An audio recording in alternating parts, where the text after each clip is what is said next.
Hello students, तो स्वागत है आपका मैग्नेट ब्रेन्स पे। और मैं आ गई हूँ लेकर आपके लिए आज कक्षा 5वीं की वीणा किताब का पाठ क्रमांक 4, जिसका नाम है सांकेन।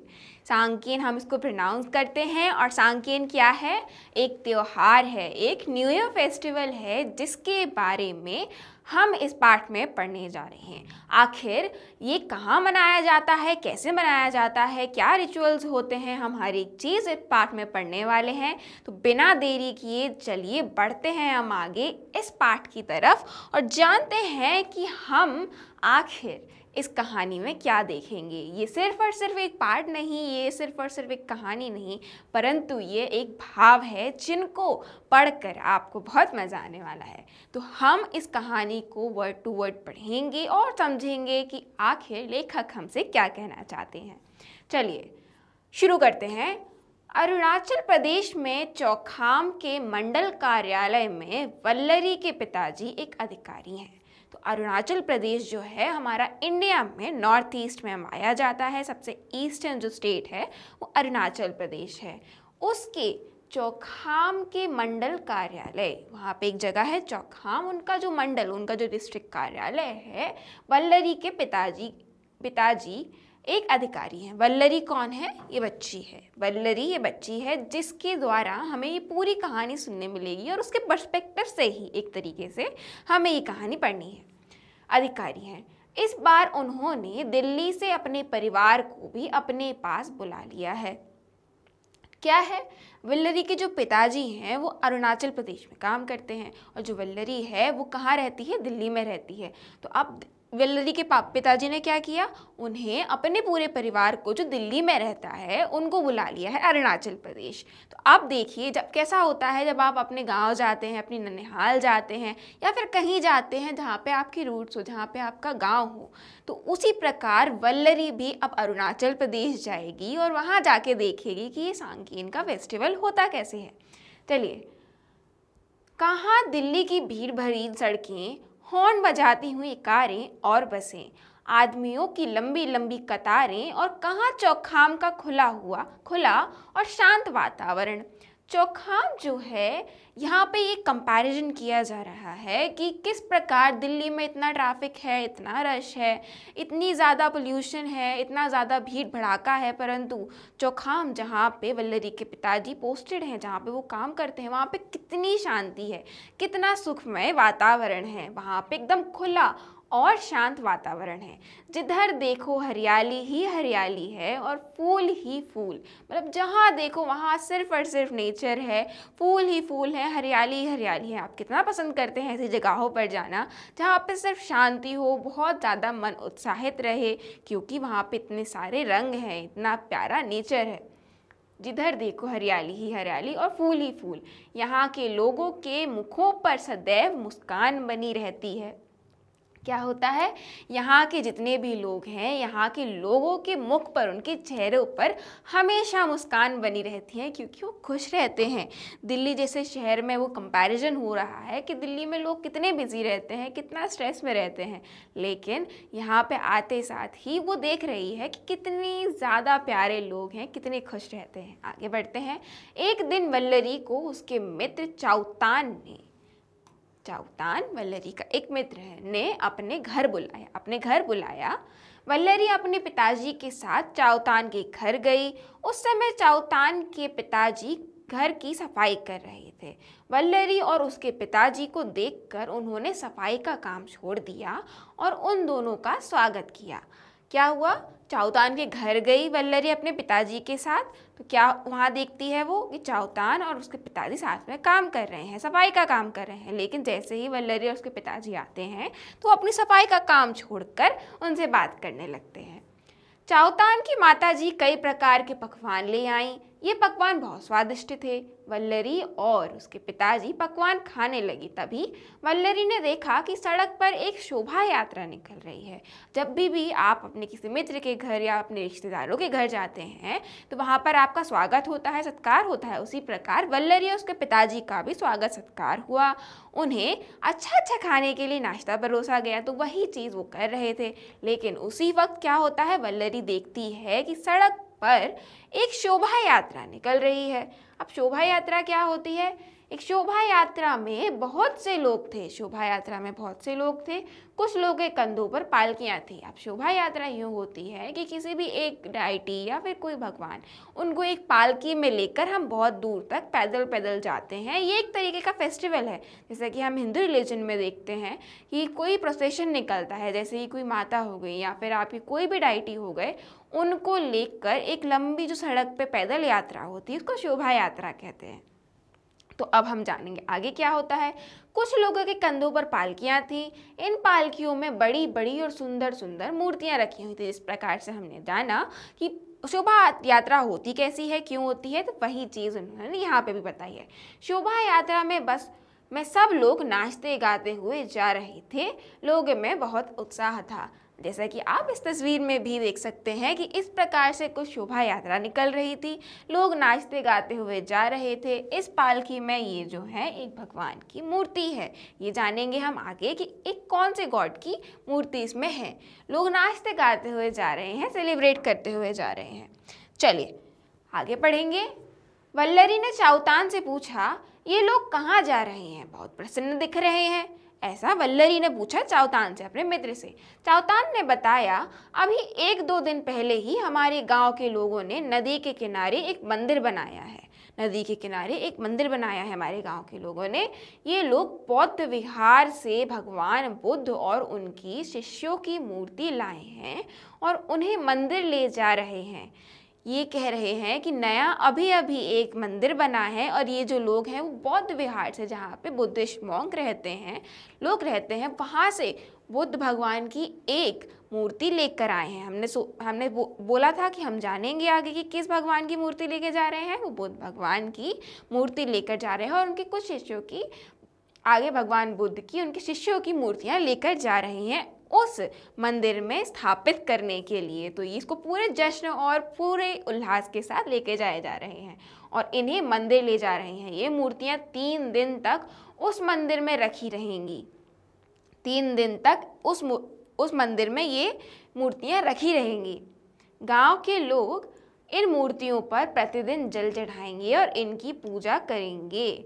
अब अगले 3 दिन तक ये जो मूर्तियां हैं वो यहाँ रखी रहेंगी मंदिर में और फिर उस पर जल चढ़ाएंगे गांव के लोग और उसकी पूजा करेंगे। क्या हम लोग भी शोभा यात्रा में सम्मिलित नहीं हो सकते? वल्लरी के पिताजी ने पूछा।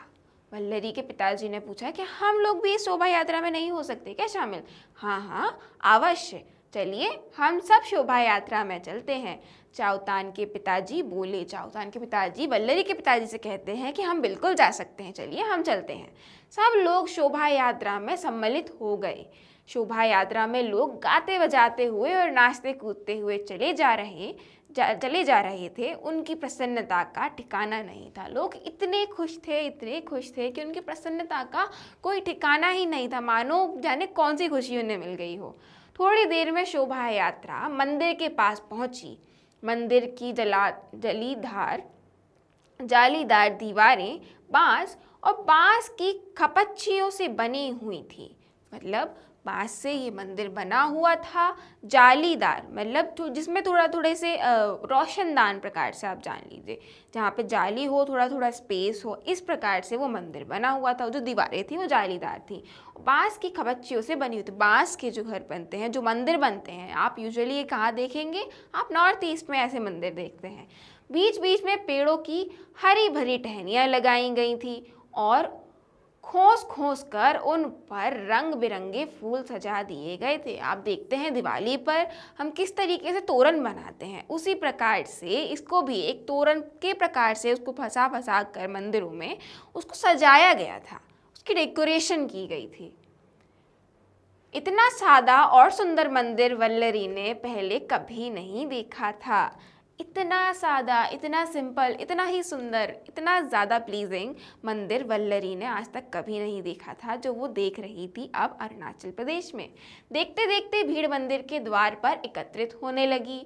बौद्ध भिक्षुओं ने मंत्र पढ़ते हुए इन मूर्तियों को पालकियों से उतारा और इन्हें मंदिर में रख दिया। अब वे इन मूर्तियों की पूजा करने लगे और इन पर जल चढ़ाने लगे। ये पूरी प्रक्रिया बताई है किस प्रकार पालकी से बुद्ध भगवान की मूर्ति उठाई गई, निकाली गई और फिर उसके बाद उसको रख दिया गया, कहाँ, मंदिर में स्थापित कर दिया गया। उसके बाद मूर्ति की पूजा की गई, पूजा करने लगे, जो पुजारी थे वहाँ के उसको पूजा करने लगे और जल चढ़ाने लगे। चलिए बच्चों आगे देख लेते हैं।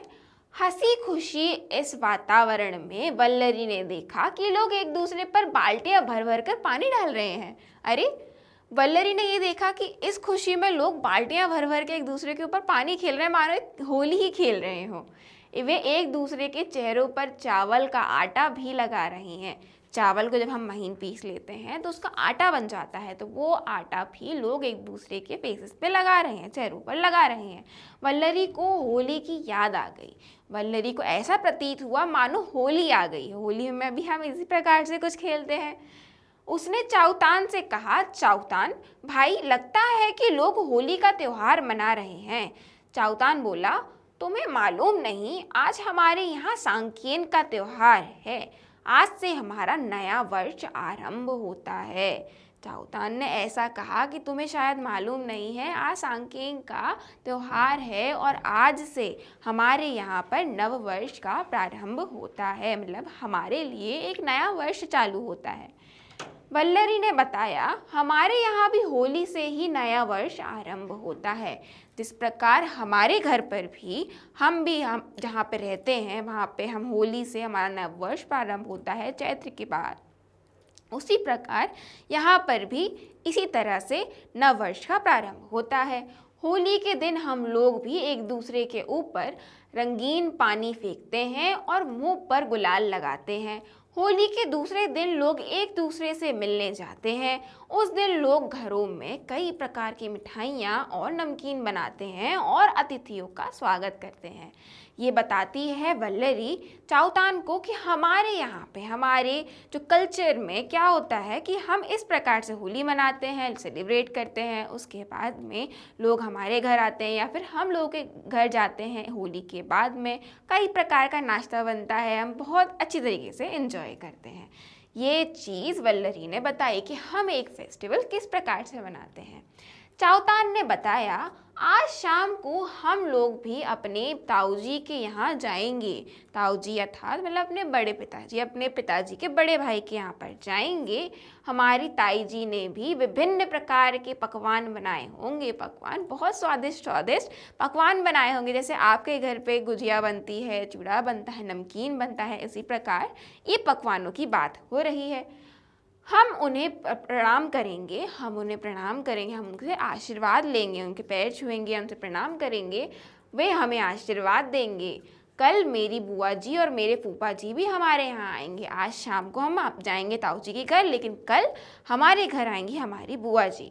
चलिए, इतने में किसी ने वल्लरी और उसके पिताजी पर एक बाल्टी पानी डाल दिया। अरे भाई, इतनी ही बात हो रही थी कि इतने में ही कोई ने आके उनके ऊपर डाल दिया बाल्टी भर पानी।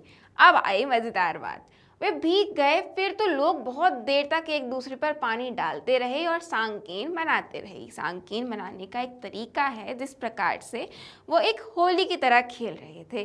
3 दिन तक इसी तरह सांकेन मनाया जाता है।